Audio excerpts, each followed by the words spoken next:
Assalamualaikum warahmatullahi wabarakatuh. Alhamdulillah, alhamdulillahilladzi hadana li hadza wa ma kunna linahtadiya laula an hadana Allah. Wa asyhadu an la ilaha illallah wahdahu la syarikalah wa asyhadu anna Muhammadan abduhu wa rasuluh. Allahumma shalli ala Muhammad wa ala alihi wa ashabihi ajmain. Allahumma arinal haqqa haqqan warzuqna ittiba'ah wa arinal batila batilan warzuqna ijtinabah. Allahumma inna nas'aluka al-huda wat-tuqa wal-afafa wal-ghina.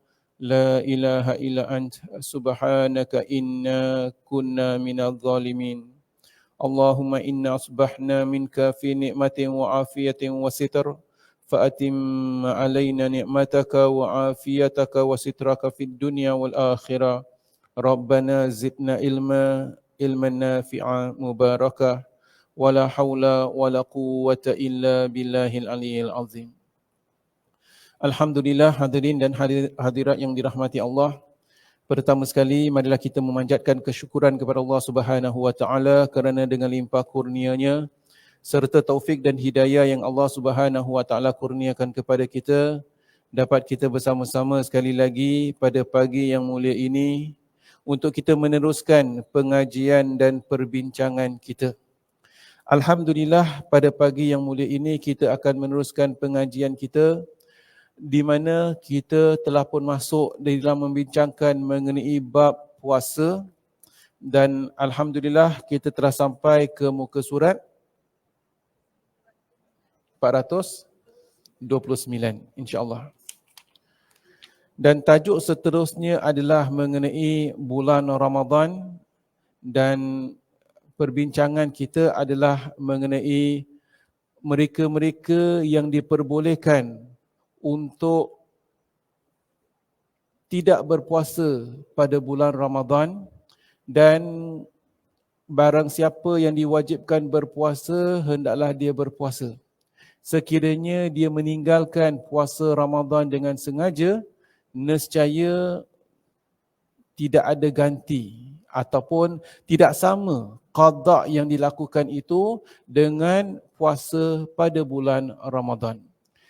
Selain daripada itu juga, insya-Allah selepas itu kita akan masuk membincangkan mengenai tata cara menetapkan Ramadan, awal Ramadan. Baik. Sebelum itu marilah kita meneruskan perbincangan di muka surat 429, dan tajuk yang diberikan oleh Al-Imam Syed Sabiq rahimahumullah dalam kitab Fiqhus Sunnah ini adalah mengenai bulan Ramadan dan amaran bagi mereka yang berbuka di bulan Ramadan. Hadirin dan hadirat yang dirahmati Allah, penulis Al-Imam Syed Sabiq rahimahullah membawakan beberapa hadis, dan antara hadis yang dibawakan adalah hadis dari Ibnu Abbas radhiyallahu anhu bahwasanya Rasulullah sallallahu alaihi wasallam pernah bersabda, "Uriyal Islamu wa qawaidud din thalathatun." Rasulullah menjelaskan ikatan Islam dan sendi agama adalah 3, di mana ianya adalah ini yang menjadikan asas berdirinya Islam. Man taraka wahidatun minhunna fahuwa biha kafirun halalud dam. Barang siapa meninggalkan salah satu daripadanya, nescaya dia telah menjadi kafir, dan Rasulullah menjelaskan pada ketika itu darahnya halal. Pertama adalah syahadatu an la ilaha illallah. Kedua adalah wassalatul maktubah. Dan ketiga adalah wassaumu Ramadan. Yakni 3 perkara ini, pertama adalah penyaksian bahawasanya tiada Tuhan melainkan Allah, dan kedua mendirikan solat yang wajib, dan ketiga adalah berpuasa di bulan Ramadan. Nabi SAW menyebutkan ini sebagai ikatan Islam, sendi agama.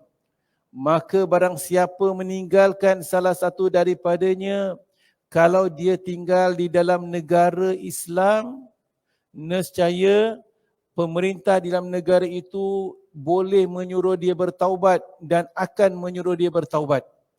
Sekiranya dia bertaubat, maka dia dimaafkan. Tetapi sekiranya dia tidak bertaubat, maka halallah darahnya. Yakni dia boleh dijatuhkan hukuman hudud, boleh dijatuhkan hukuman di mana beliau boleh dijatuhkan hukuman mati. Daripada sini dapat kita lihat bahawasanya itulah dia 3 perkara yang dikatakan kerana ketiga-tiga perkara ini adalah asas bagi umat Islam. Syahadatu an la ilaha illallah. Sebelum seseorang itu memasuki agama Islam, maka nescaya dia tidak dituntut ataupun tidak dipaksa. Tiada paksaan dalam agama. La ikraha fid din. Tiada paksaan dalam agama. Kita tak wajar memaksa seorang yang bukan Islam memasuki agama Islam. Akan tetapi apabila seorang itu menerima syariat Islam, menerima Islam sebagai agamanya, nescaya di sana ada beberapa perkara yang wajib dia lakukan. Antara lain, dia wajib untuk tidak menyembah selain daripada Allah. Hendaklah dia mengabdikan diri menyembah kepada satunya Tuhan, la ilaha illallah. Tiada Tuhan melainkan Allah. Dia tidak boleh menyembah selain daripada Allah. Selain daripada itu, hendaklah dia mendirikan solat 1 hari 5 waktu. Yakni tanda dia menyembah Allah Subhanahu Wa Taala dan antara tanda dia menerima syariat Islam. Dia mendirikan solat. Dan selepas itu juga hendaklah dia berpuasa pada bulan Ramadan. Jadi inilah dia beberapa perkara secara umum dibawakan oleh Al-Imam Syed Sabiq rahimahullah. Hadis menunjukkan betapa pentingnya kalimah syahadat, 2 kalimah syahadat, dan betapa pentingnya solat 5 waktu dan betapa pentingnya puasa pada bulan Ramadan. Seperti mana disebutkan tadi, kalau dia tinggal dalam sebuah negara Islam, kalau dia meninggalkan salah satu daripadanya itu, nescaya dia boleh dihukum, dia boleh dikenakan hukuman. Dan Rasulullah mengatakan halaludam, halal darahnya. Itu hanya kalau sekiranya tinggal di dalam negara Islam. Akan tetapi sekiranya dia tidak tinggal di dalam negara Islam, hukumnya berbeza. Mereka-mereka yang hidup bukan dalam negara Islam, maka tidak diwajibkan ke atas mereka menjalani hukuman hudud. Perkara itu pernah kita sebutkan. Hadis seterusnya dari Abu Hurairah radhiyallahu anhu bahwasanya Nabi SAW menyebutkan dalam hadis ini, man aftara yawman min Ramadan fi ghairi rukhsatin rakhasahallahu lahu lam yaqdi anhu siyamud dahri kullihi wa insamahu. Rasulullah SAW menyebutkan, barang siapa meninggalkan puasa 1 hari daripada bulan Ramadan, dia meninggalkannya itu bukan disebabkan keringanan yang diberikan oleh Allah, bukan disebabkan keringanan atau sebab yang diperbolehkan untuk dia tidak berpuasa. Nescaya puasa yang dia tinggalkan di bulan Ramadan itu tidak dapat diberi ganti. Tidak dapat digantikan dengan sama puasa 1 hari yang ditinggalkan pada bulan Ramadan, walaupun dia itu berpuasa dahar. Yakni dia berpuasa sepanjang tahun. Seperti mana yang saya sebutkan tadi, dengan tajuk yang diberikan oleh penulis, bahawasanya barang siapa dengan sengaja meninggalkan 1 hari puasa Ramadan, dia tak akan dapat gantikan 1 harinya tadi dari segi pahala, dari segi ganjaran, dari segi fadilat, walau dia berpuasa sepanjang tahun. Walaupun dia dah qada, tanggungjawab telah tertunai, dari segi pahala, ganjaran, tak sama dengan puasa yang dia tinggalkan. Puasa yang ditinggalkan min ghairi rukhsah, selain daripada rukhsah, keringanan yang diberikan oleh Allah Subhanahu Wa Taala. Apakah keringanan-keringanan yang diberikan oleh Allah Ta'ala akan kita pelajari nanti. Sebagai contoh, selain daripada orang yang sakit. Orang yang sakit tak termasuk daripada kategori ini. Selain daripada orang yang bermusafir, tak termasuk daripada kategori ini. Atau selain daripada mereka yang haid, tak termasuk dalam kategori ini. Atau sebab-sebab yang dibenarkan akan kita kupaskan. Dia tak puasa Ramadan disebabkan sebab yang tidak diberikan keringanan. Apakah antara sebab yang tak diberikan keringanan? Contoh, seringkali orang sebutkan, tadi lupa, tak sempat, lupa nak bangun, tak sempat bangun sahur, tak dapat sahur. Tak dapat sahur, nescaya tak puasa. Awak puasa sepanjang tahun pun tak sama dengan satu hari yang awak tinggalkan. Ni hari saya tak dapat puasa lah. Pasal apa? Tempat kerja mereka buat lunch. Ada staff retreat. Staff retreat dia dah belanja dah tempat hotel 5 star, wasted lah kalau tak makan. Maka aku tak puasa lah, qada nanti. Tak sama dengan puasa yang awak tinggalkan walaupun awak puasa sepanjang tahun. Ramadan, syahrun mubarak. Bulan Ramadan, bulan penuh keberkahan. Jadi atas dasar demikian para jemaah, jangan ambil mudah meninggalkan puasa Ramadan. Semata-mata sebab yang remeh-temeh dan sebagainya. Mereka, kalau kita rasa berat, mereka-mereka yang bertugas di tengah-tengah panas terik lagi berat. Kalau kita rasa berat, mereka-mereka yang hidup di dalam kencah peperangan lagi berat. Kalau kita rasa tak sempat sahur, ada di antara mereka belum buka semalam. Buka setakat batalkan. Macam nak batalkan? Isap jari. Niatkan batal. Makanan tak ada. Sahur, nak sahur apa? Tak ada sahur. Setakat minum air kalau ada air. Kalau tak ada, isap jari. Anggap sahur. Sahurnya isap jari, kemudian batal bukanya, isap jari, niatkan batal. Hasbunallahu wa ni'mal wakil.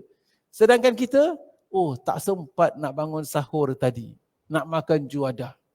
Jadi para jemaah yang dirahmati Allah, moga-moga dapat kita renung-renungkan. Kerana barang siapa meninggalkan satu hari di bulan Ramadan, nescaya dia tidak dapat gantikan puasanya tadi.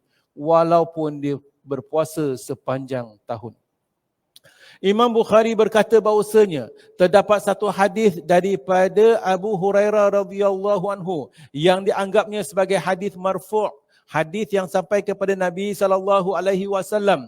Dalam hadis ini Rasulullah SAW menyebutkan, man aftara yauman min Ramadan min ghairi udhrin wala maradin walam yaqdihu yaumud dahri wa insamahu. Barang siapa meninggalkan yang tidak berpuasa pada satu hari daripada bulan Ramadan, bukan kerana uzur, min ghairi udhrin wa ghairi maradin, bukan kerana uzur, wala maradin, bukan kerana sakit. Kalau orang yang uzur, dimaafkan. Orang yang sakit, dimaafkan. Bukan kerana uzur, bukan kerana sakit, nescaya puasa yang ditinggalkan tadi tidak dapat digantikan dengan berpuasa sepanjang tahun sekalipun. Wa in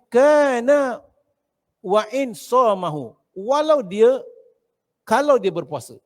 Jadi kalau dia berpuasa sepanjang tahun pun tetap tidak akan dapat menggantikannya. Imam Zahabi berkata, adalah suatu ketetapan di sisi kaum mukminin bahawasanya seseorang yang meninggalkan puasa Ramadan bukan kerana sakit adalah lebih jahat. Beliau mengatakan, lebih jahat dari pelacur dan pemabuk. Bahkan mereka meragukan keislamannya dan boleh didakwa sebagai zindik dan sama sekali tidak bermoral. Baik, para jemaah yang dirahmati Allah, demikian yang disebutkan oleh Imam Zahabi. Hadirin dan hadirat yang dirahmati Allah, kenapa Imam Zahabi katakan barang siapa tak berpuasa pada bulan Ramadan, ibarat macam lebih buruk daripada pelacur? Ya Allah, Samakan ke? Baik, kita kena faham konteks. Bukanlah kita katakan orang pelacur, orang melacur itu lebih baik. Dia bukan begitu. Dia begini. Antara lain, seperti mana yang telah kita sebutkan, dalam Islam ada beberapa perkara yang diwajibkan, ada beberapa perkara yang diharamkan. Ada sebahagian perkara memang diwajibkan dan ada sebahagian perkara yang diharamkan. Tetapi ada sebahagian perkara bukan hanya wajib, akan tetapi dia tu tiang agama. Ada sebahagian perkara bukannya haram, akan tetapi dia itu barang siapa meninggalkannya boleh terkeluar daripada Islam. Jadi ini yang kita kena faham. Nescaya sebahagian ulama menjelaskan, seperti mana kita maklumi, rukun Islam 5 perkara. Syahadatain, penyaksian tiada Tuhan melainkan Allah dan Nabi Muhammad sallallahu alaihi wasallam adalah Rasulullah. Kita mengetahui kita diwajibkan solat 5 waktu, wajibkan tunaikan zakat, wajibkan berpuasa pada bulan Ramadan, wajibkan haji ke Baitullah. Ini adalah tiang agama. Barang siapa meninggalkan salah satu daripadanya tadi tanpa sebab, ada sebagian ulama menjelaskan, menafsirkan kufur. Kerana apa? Ini yang membezakan. Al-farqu bainana wa bainahumus salah. Perbezaan antara kami dengan mereka adalah solat. Faman tarakaha faqad kafar. Barang siapa meninggalkannya telah kufur. Solat. Puasa, seperti mana telah kita sebutkan tadi. Jadi ini semua adalah tiang agama. Berbohong berdosa. Tapi ada orang berbohong, berjudi berdosa. Tetapi berjudi itu adakah menyebabkan dia keluar daripada agama? Tidak. Selagi mana dia akur perjudian haram. Minum arak dosa. Adakah orang yang minum arak terkeluar daripada agama? Tidak. Selagi mana dia tak mengatakan arak itu halal. Dan begitu juga maksiat-maksiat yang lain, dosa. Jadi maksiat-maksiat tadi semua tak sama dengan maksiat orang yang meninggalkan solat, orang yang meninggalkan puasa dan orang yang menyekutukan Allah.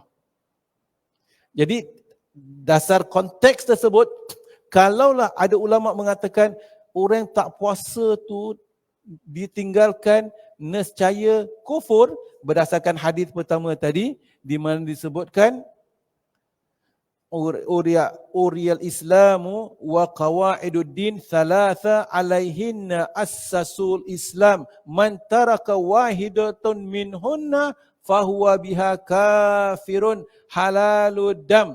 Barang siapa meninggalkan salah satu daripadanya, kufur, kafir, halal darahnya. Salah satu daripadanya puasa, solat. Jadi berdasarkan itu, maka Imam Zahabi mengatakan, barang siapa meninggalkan solat, barang siapa meninggalkan puasa, ibarat dosanya itu lebih buruk daripada orang yang melacur.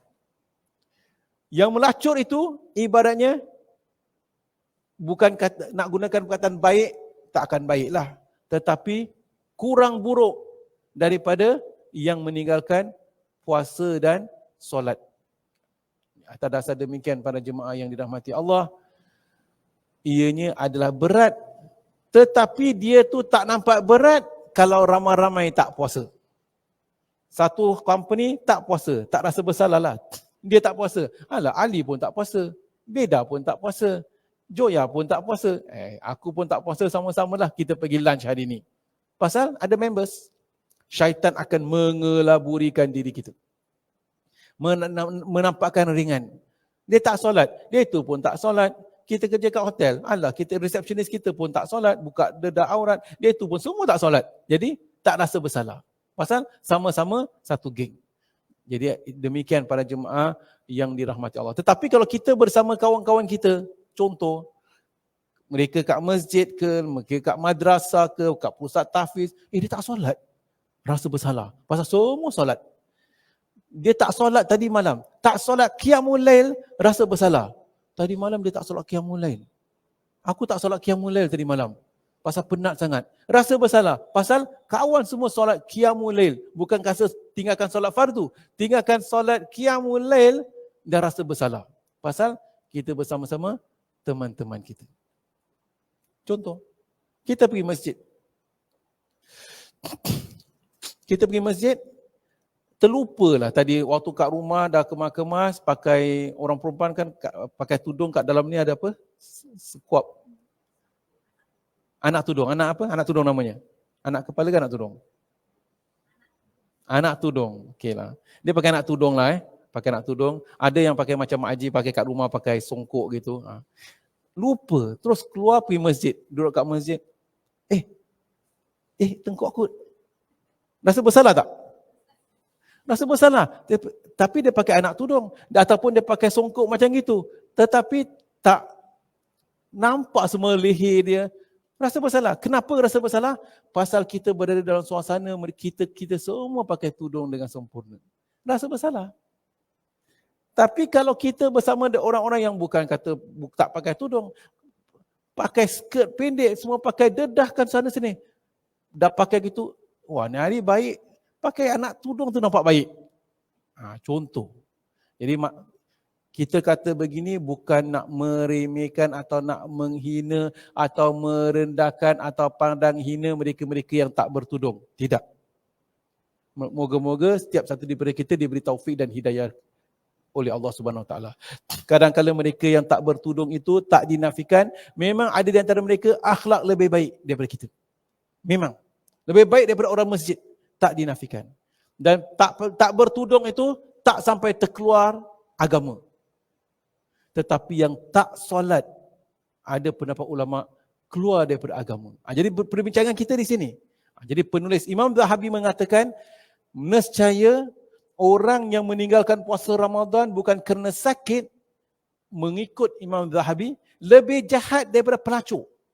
Hasbunallahu wa ni'mal wakil. Lebih jahat daripada pemabuk. Kerana maaf kata, melacur itu atau minum arak tadi, tidak mengeluarkan dia daripada Islam.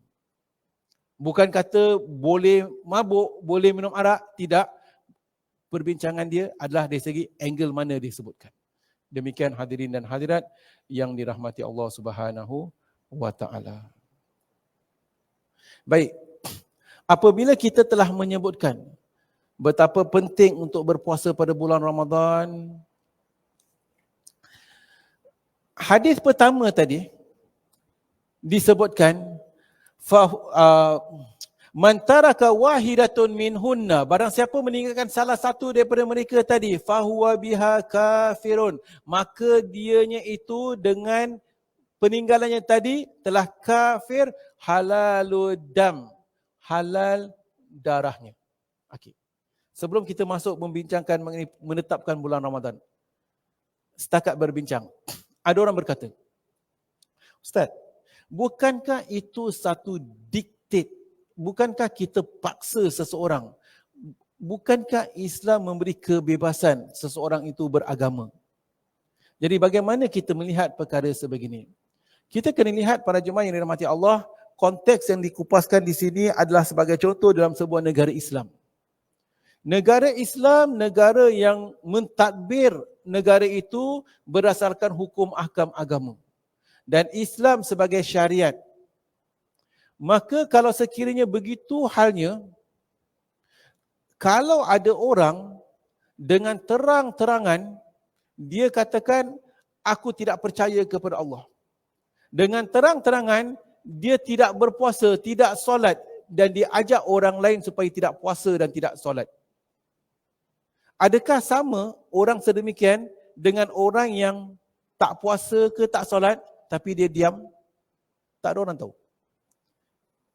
Ada orang tak puasa kat kerja kita.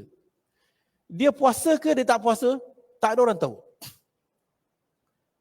Dengan satu lagi, dia tak puasa, yuk hari ni aku tak puasa.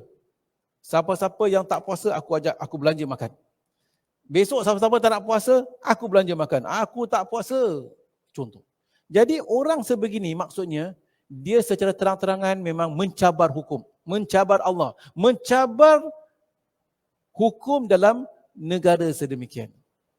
Jadi kalau sebenarnya, kalau seseorang itu tinggal dalam negara Islam sekalipun, kalau katakan dia tak puasa pasal dia malas ke, dia tak nak puasa ke, tapi dia diam, pemerintah pun tak tahu. Khalifah yang ada pun tak tahu yang dia tak puasa. Walau dia tak nak puasa 1 bulan pun, tak ada orang tahu.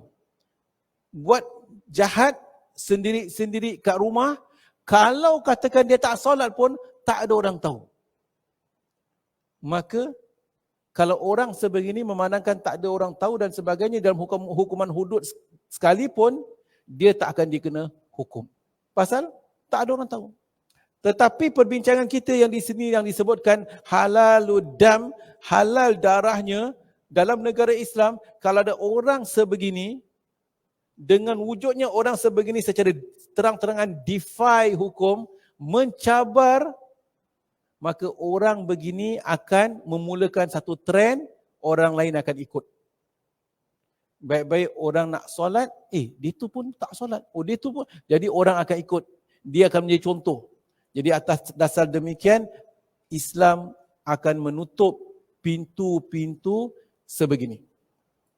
Sebab itu kalau ada orang buat begini, dia bukan hanya buat dosa, tetapi mengajak orang lain buat dosa, dia ibaratkan syaitan, iblis.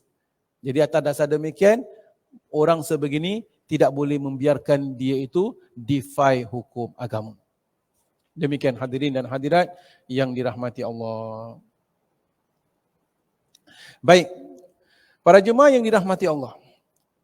Perkara seterusnya, bab yang diberikan oleh penulis adalah bab cara menetapkan bulan Ramadan. Kita mengetahui bahawasanya umat Islam wajib berpuasa pada bulan Ramadan. Alhamdulillah. Kita mengetahui selepas bulan Rejab, bulan Sya'ban, lepas Sya'ban Ramadan. Alhamdulillah. Kita mengetahui Rejab kadang-kala 29 hari, kadang-kala 30 hari. Kemudian masuk bulan Ramadan. Ya. Macam mana nak tahu telah masuk bulan Ramadan? Baik. Ini perbincangan seterusnya, menetapkan cara Ramadan. Bagaimana nak menetapkan cara Ramadan? Ada beberapa cara. Antara lain, kita tengok anak bulan. Nampak anak bulan, nescaya besok dah masuk Ramadan. Nampak anak bulan, besok dah masuk Syawal. Itu satu cara. Antara cara yang lain, kalau ikut perkiraan, berdasarkan ilmu hisab, ilmu falak, kemahiran ilmu falak yang ada yang diberikan oleh Allah Subhanahu Wa Taala kepada sebahagian mereka-mereka yang mahir dalam bidang ilmu tersebut, mereka boleh buat perkiraan. Rejab tahun ini berapa hari? Sya'ban tahun ini berapa hari? Dalam perkiraan bulan dalam agama kita, dalam Islam, sama ada 29 atau 30. 29 atau 30. Tak ada 31 hari. 29 atau 30. Kalau 29 nampak anak bulan, besok dah 1 hari bulan. Tak nampak anak bulan, besok kira 30 hari bulan. Itu kalau tengok hilal. Yang dikatakan sebagai ru'yah. Jadi kalau nak kira ru'yah, tengok hilal. Kalau nak kira hisab, kita tahu bukan hanya tahun ini bila Ramadan, 10 tahun akan datang, bila Ramadan pun kalender dah keluar. Mana yang lebih tepat? Mana yang lebih baik? Ini perbincangan kita. Baik, penulis mengatakan, cara menetapkan anak bulan, cara menetapkan permulaan bulan Ramadan. Bulan Ramadan dikenal pasti dengan cara melihat anak bulan. Meskipun hanya disaksikan oleh satu orang yang bersifat adil atau dengan cara menggenapkan bulan Sya'ban pada 30 hari. Jadi selepas Rejab, Sya'ban, kalau cukup Sya'ban 30 hari, besok Ramadan. Jadi penulis mengatakan, cara pertama nak menetapkan bulan Ramadan apa dia? Adalah dengan melihat hilal, melihat anak bulan. Kalau anak bulan nampak, nescaya besok adalah 1 Ramadan. Anak bulan tak nampak, cukupkan bulan Sya'ban, besok belum 1 Ramadan, tetapi besok adalah 30 Sya'ban, Ramadan nanti lusa. Ini cara pertama berdasarkan hadis-hadis yang berikut.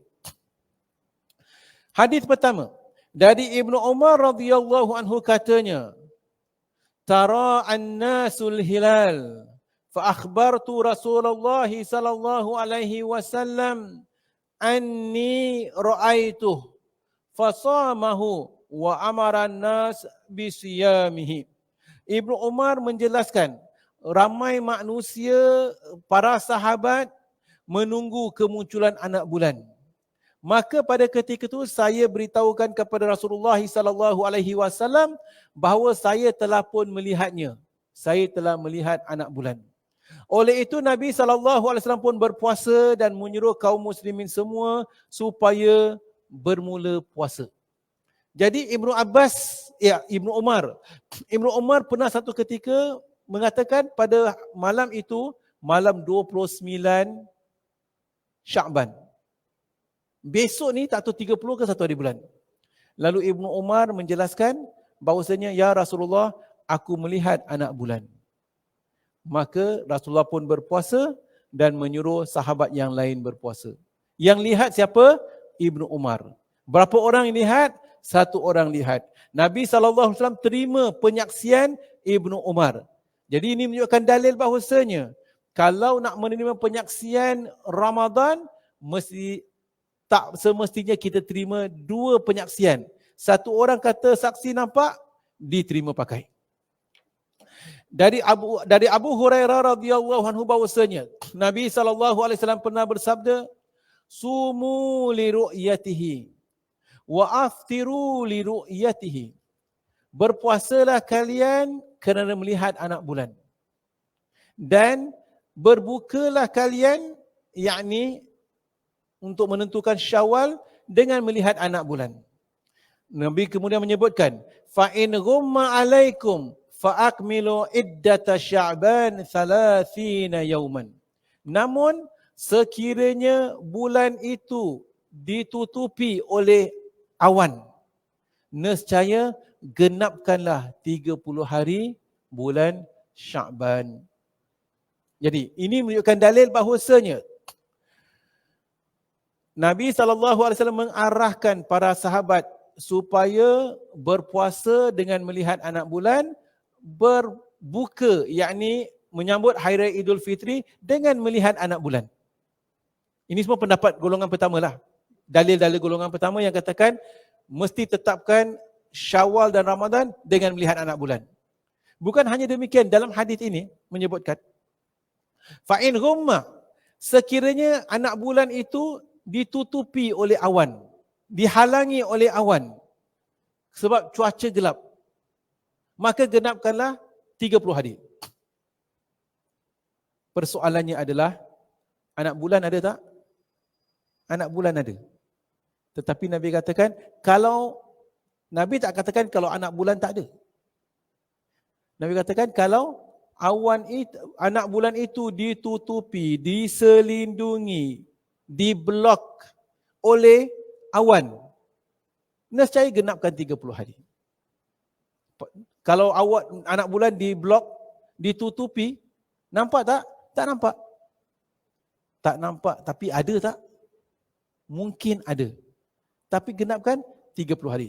Ini adalah dalil-dalil golongan pertama yang mengatakan kita dituntut untuk melihat anak bulan untuk menetapkan awal Ramadan dan awal Syawal. Imam Tirmizi berkata, inilah yang menjadi amalan sebilangan besar para ulama. Mereka berkata, kesaksian seseorang lelaki diterima apabila dirinya mendakwa telah melihat anak bulan sebagai petanda bermulanya berpuasa Ramadan. Pendapat ini juga dijadikan pegangan oleh Ibnu Mubarak, Imam Syafi'i dan Imam Ahmad. Menurut Imam Nawawi, inilah pendapat yang lebih kuat dibandingkan dengan pendapat yang lain. Kemunculan anak bulan sebagai petanda bermulanya awal bulan Syawal mestilah menggenapkan bulan Ramadan sehingga 30 hari. Sebab kesaksian satu orang lelaki yang bersifat adil yang melihat anak bulan pada dalam masalah itu tidak dapat diterima dan tidak memadai. Demikianlah pendapat para fuqaha. Mereka berbeza pendapat mengenai penyaksian Ramadan dan penyaksian Syawal. Menentukan Ramadan cukup dengan satu orang saksi. Menentukan Syawal perlu dua orang saksi untuk menentukan Syawal. Mereka mensyaratkan bahawasanya anak bulan Syawal mestilah disaksikan oleh dua lelaki yang bersifat adil. Kecuali sebagian ulama, Abu Thawr, di mana dia tidak membezakan antara anak bulan Syawal dan anak bulan Ramadan dengan berkata kesaksian seorang lelaki adil yang melihat anak bulan Syawal mestilah diterima. Kenapa membezakan Syawal dengan Ramadan? Ramadan di mana kita akan bermula berpuasa, kalau sekiranya satu orang nampak lihat anak bulan, maka boleh diterima. Tetapi Syawal itu Ramadan. Tetapi untuk bermula Syawal berarti berakhirnya Ramadan, ini adalah untuk menghentikan ibadah puasa. Tak nak pula ada sebagian orang nanti ada vested interest atau sebab malas atau sebab-sebab tertentu, mereka memberi saksi palsu. Jadi atas dasar demikian, ulama menetapkan perlu dua orang saksi untuk menetapkan anak bulan Syawal. Ibn Rushdi berkata, mazhab Abu Bakar bin Munzir merupakan mazhab Abu Thawr. Yani pendapat Abu Bakar bin Thawr, Abu Bakar bin Munzir merupakan pendapat Abu Thawr. Saya kira ia juga adalah mazhab atau pendapat ahli zahir. Abu Bakar bin Munzir mengemukakan satu alasan bahawasanya ulama telah pun berijma' untuk mewajibkan berbuka atau menahan diri daripada makan, yakni berpuasa, berdasarkan keterangan seorang saksi yang mendakwa dirinya telah pun melihat anak bulan. Oleh yang demikian, kesaksian berkaitan masuk dan keluarnya suatu bulan adalah sama. Sebab anak bulan menjadi petanda yang memisahkan masa berbuka daripada masa berpuasa. Jadi ada pendapat katakan yang awak kata Ramadan perlu dua orang, Syawal satu orang cukup. Pendapat disebutkan di sini pendapat Abu Bakar bin Munzir, Abu Thawr, mereka tak terima. Dia kata tak ada beza. Ramadan satu orang kau terima, Syawal pun satu orang boleh terima. Kita sedang bincangkan tentang orang yang adil, bukan orang yang fasik. Jadi ini pendapat mereka lah untuk kita setakat mengetahui wujudnya perbezaan pendapat.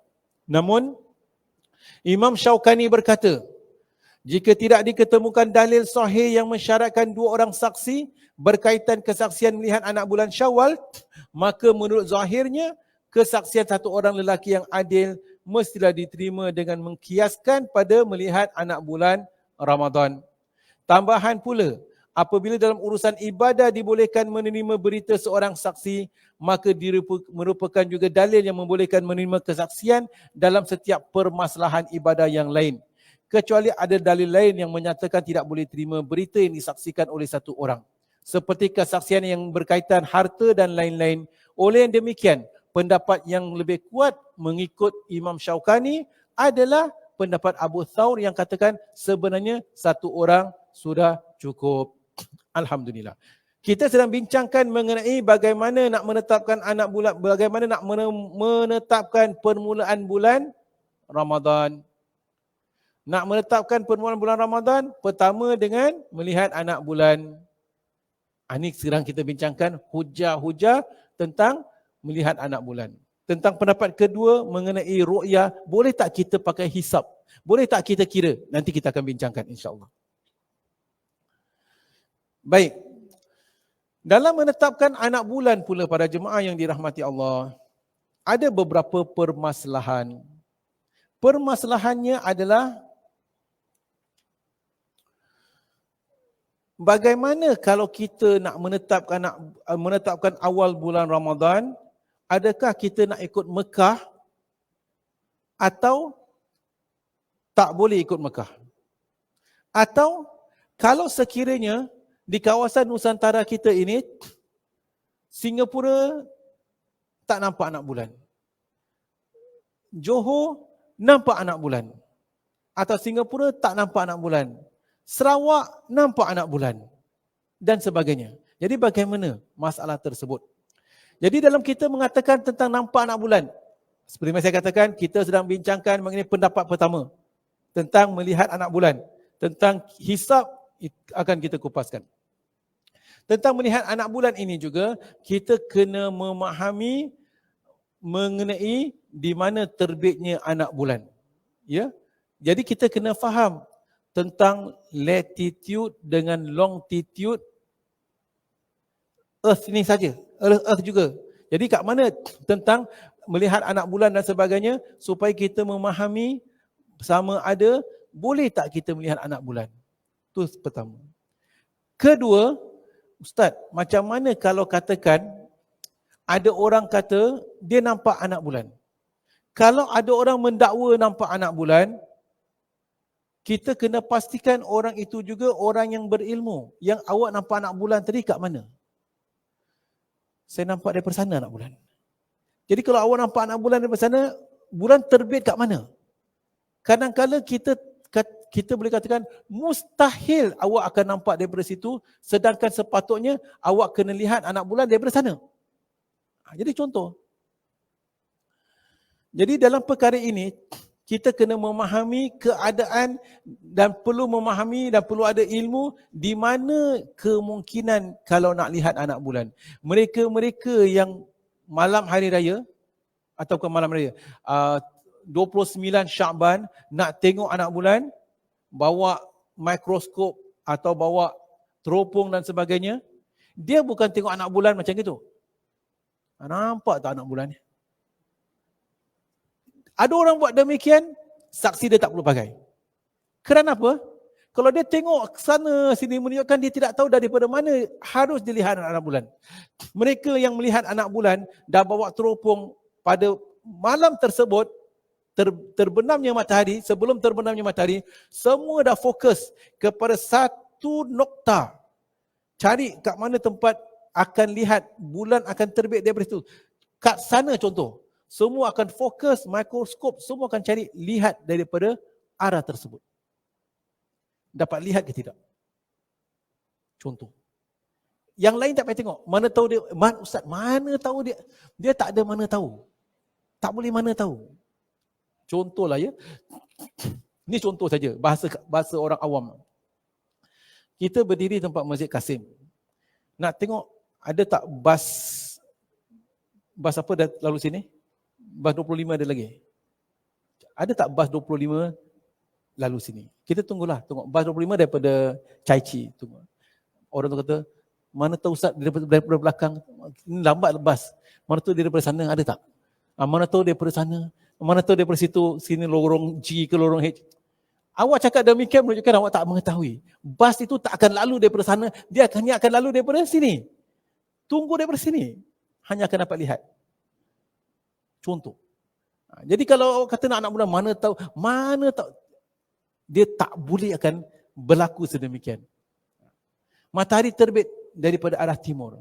Kalau kita tengok pagi, tengok matahari dah terbit belum tadi, mana tahu daripada sana. Dia tak ada mana tahu. Dia mesti terbit daripada situ. Ini contoh para jemaah yang dirahmati Allah. Jadi mereka-mereka kalau kita lihat, orang-orang yang untuk cari pakar ilmu falak, mereka akan fokus cari kawasan situ, search dan ada perkiraan berapa degrees lengkungan dia, berapa degrees dan berapa tingginya, semua ada perkiraan. Dan mereka-mereka itu semua dah fokus teleskopnya tadi untuk arah situ. Sama ada boleh nampak atau tidak anak bulan. Dan mengikut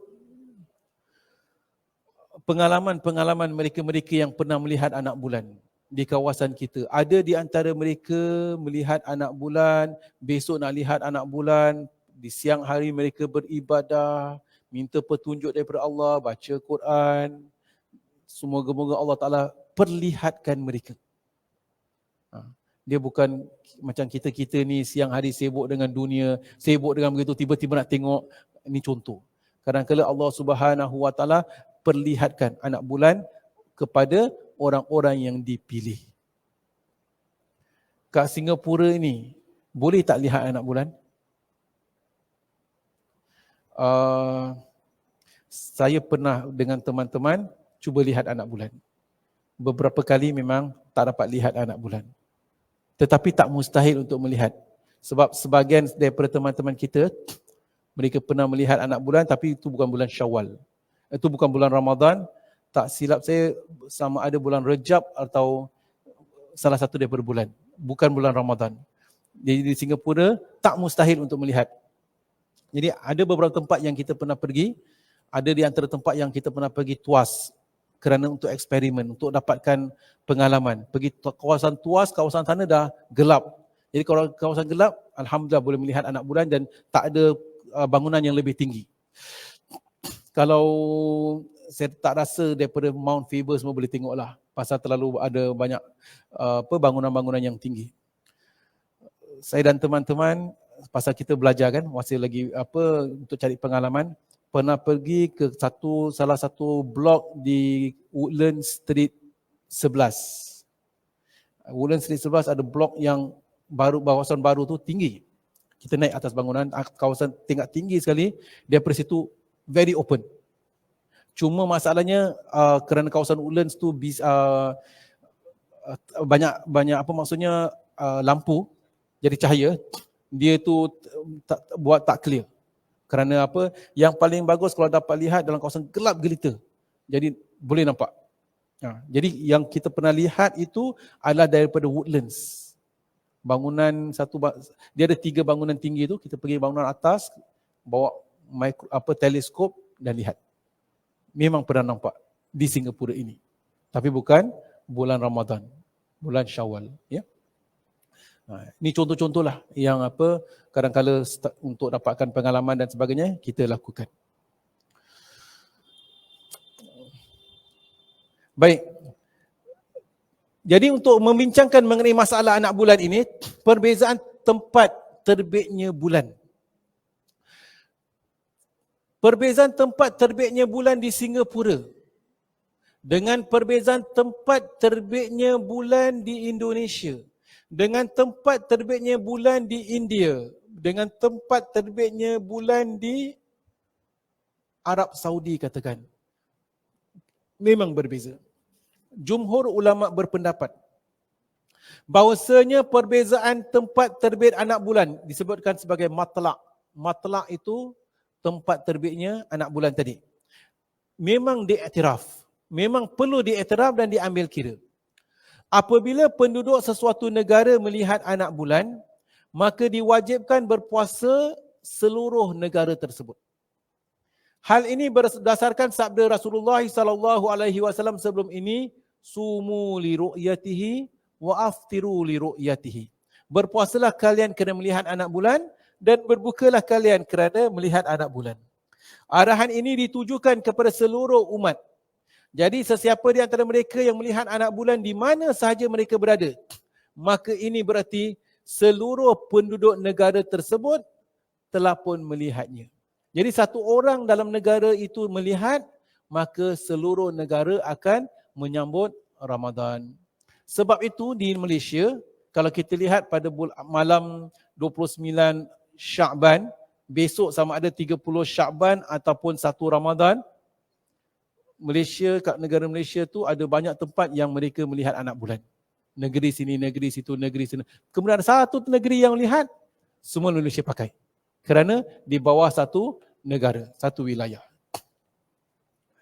Sebaliknya, menurut Ikrimah pula, Al-Qasim bin Muhammad, Salim, Ishaq dan pendapat yang sahih dalam mazhab Hanafi serta pendapat yang diutamakan dalam mazhab Syafi'i pula, bahawasanya bagi mereka bahawasanya masing-masing penduduk di setiap negara mestilah melihat anak bulan dan mereka tidak diwajibkan berpuasa apabila masyarakat di negara lain telah pun melihatnya. Jadi pendapat pertama katakan kalau sekiranya satu orang dah nampak, semua terima. Pendapat kedua katakan tak, setiap negeri itu kena lihat masing-masing. Negeri masing-masing kena lihat sama ada mereka nampak atau mereka tidak nampak. Pendapat ini berdasarkan hadis yang diriwayatkan oleh Quraib, katanya, beliau itu datang ke Syams. Aku pergi ke negara Syams. Qadimtu Syams. Aku pergi ke negeri Syam. Dan ketika aku berada di sana, anak bulan sebagai petanda bermulanya bulan Ramadan telah pun muncul. Aku menyaksikan anak bulan tersebut pada malam Jumaat. Kemudian pada akhir bulan aku datang kembali ke Madinah. Dan Ibnu Abbas menanyakan anak bulan di negeri Syam dengan berkata, bilakah kalian melihat anak bulan? Kami melihatnya pada malam Jumaat. Jawab aku. Adakah kamu sendiri yang melihatnya? Tanya Ibnu Abbas lagi. Benar. Jawab aku. Malah orang ramai turut menyaksikannya. Dan mereka pun berpuasa, termasuklah antaranya Muawiyah. Tetapi di sini kami, jadi Ibnu Abbas mengatakan, tetapi kat sini kami melihat pada malam Sabtu, bukan malam Jumaat, berkata Ibnu Abbas. Maka kami pun terus berpuasa sehingga genap 30 hari atau hingga kami melihat anak bulan dengan mata kepala kami sendiri. Jadi persoalannya, tidakkah memadai yang Muawiyah melihat anak bulan dan dia juga berpuasa? Aku bertanya. Jadi beliau bertanya kepada Ibnu Abbas. Mereka Ibnu Abbas mengatakan, tidak. Demikianlah perintah Rasulullah SAW kepada kami. Jadi ini menunjukkan bahawasanya sahabat yakni Quraib menjelaskan beliau melihat anak bulan di Syam pada malam Jumaat. Tetapi tempat Ibnu Abbas mengatakan kami pula nampak pada malam Sabtu. Dan mereka masing-masing mengikut pendapat yang berbeza-beza. Jadi Ibnu Abbas tidak mengikut apa yang dilihat oleh Quraib dan juga termasuk pegangan Muawiyah pada ketika itu. Dalam kitab Fath al-Alam Syarah Bulughul Maram, dinyatakan bahawasanya orang yang lebih mendekati kebenaran adalah dalam kitab itu disebutkan, dinyatakan bahawasanya yang lebih dekat kepada kebenaran, yang lebih dekat kepada yang benar adalah setiap negara mestilah melihat anak bulan secara langsung, termasuklah daerah-daerah lain yang memiliki kesamaan waktu dengannya. Baik. Jadi ini pengikut pendapat yang disebutkan di sini. Jadi para jemaah yang dirahmati Allah, kita dapat lihat di sana ada berbeza pendapat dalam masalah melihat anak bulan itu sendiri. Jadi ada yang mengatakan kalau memang kita dituntut melihat anak bulan, tetapi setiap kawasan perlu lihatnya sendiri. Kalau mereka itu mempunyai pemerintah yang berbeza. Jadi itu yang disebutkan tadilah. Perkara seterusnya, seseorang melihat anak bulan bersendirian. Macam mana kalau katakan dia berada di satu tempat, dia sendiri yang nampak, orang lain tak nampak. Atau dia berada di satu tempat, contohlah ya, kat Singapura atau kat mana-mana, dia seorang nampak. Tapi Singapura announce besok pencukup Syakban. Atau Malaysia announce besok pencukup Syakban. Tak ada orang nampak. Tapi dia seorang yang nampak. Aku yakin 100% itu anak bulan. Apa nak kena buat? Baik. Para fuqaha menjelaskan, para ulama fiqh bersepakat, seseorang yang menyaksikan anak bulan secara bersendirian dan dia yakin itu adalah benar, maka dia wajib berpuasa. Pendapat ini bercanggah dengan pendapat Atta yang mengatakan bahawasanya orang itu tidak dibolehkan berpuasa kecuali apabila ada orang lain turut menyaksikannya. Jadi ramai para fuqaha menjelaskan kalau awak nampak, yakin, puasa. Kerana apa? Kerana awak nampak. Ainul yakin. Kita nampak dengan mata kepala kita sendiri. Apabila kita pergi satu tempat, nampak. Orang lain tak nampak, tapi aku nampak dia ambil benda itu. Orang lain tak percaya, aku percaya pasal aku nampak dengan mata kepala aku sendiri. Jadi masalah anak bulan, dia nampak dengan mata kepala diri sendiri dan dia yakin itu benar. Cuma dia tak sempat nak pergi report kepada pemerintah untuk terima penyaksian dia. Maka mengikut ulama, dia wajib berpuasa. Walaupun ada pendapat katakan tak wajib berpuasa. Itu kalau anak bulan Ramadan. Namun ulama berbeza pendapat ketika melihat anak bulan Syawal. Kenapa berbeza pendapat? Kalau awak nampak seorang. Kena dua kan?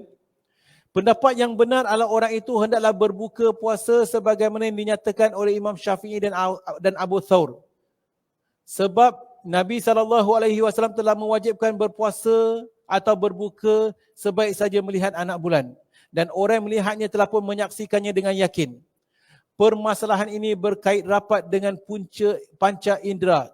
Sehingga dengan demikian orang yang melihat anak bulan secara bersendirian tadi tidak dibenarkan mengajak orang lain untuk berbuka bersamanya. Jadi maksudnya di sini para jemaah yang dirahmati Allah, kalau sekiranya orang itu nampak bulan Syawal pula, ada berbeza pendapat pasal ada ulama katakan Syawal perlu 2 orang.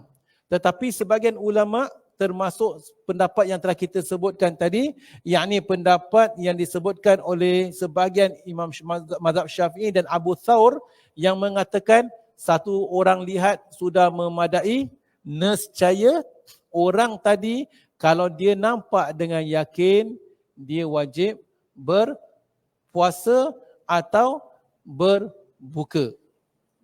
Kalau ianya itu penghujung bulan Ramadan. Dengan syarat dia mesti berilmu. Kalau dia katakan saya nampak 101% kat sana,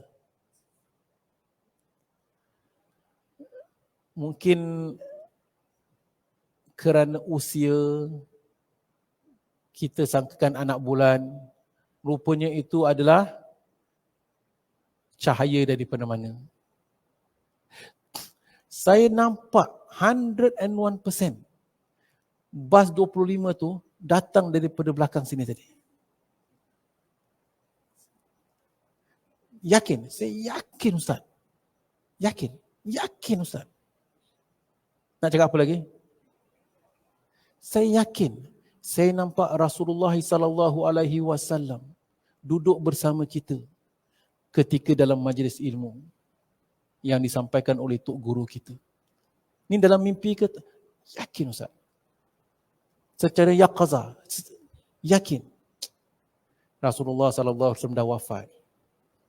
Jadi dibimbangkan awak ini lihat yang lain awak sangka Nabi SAW.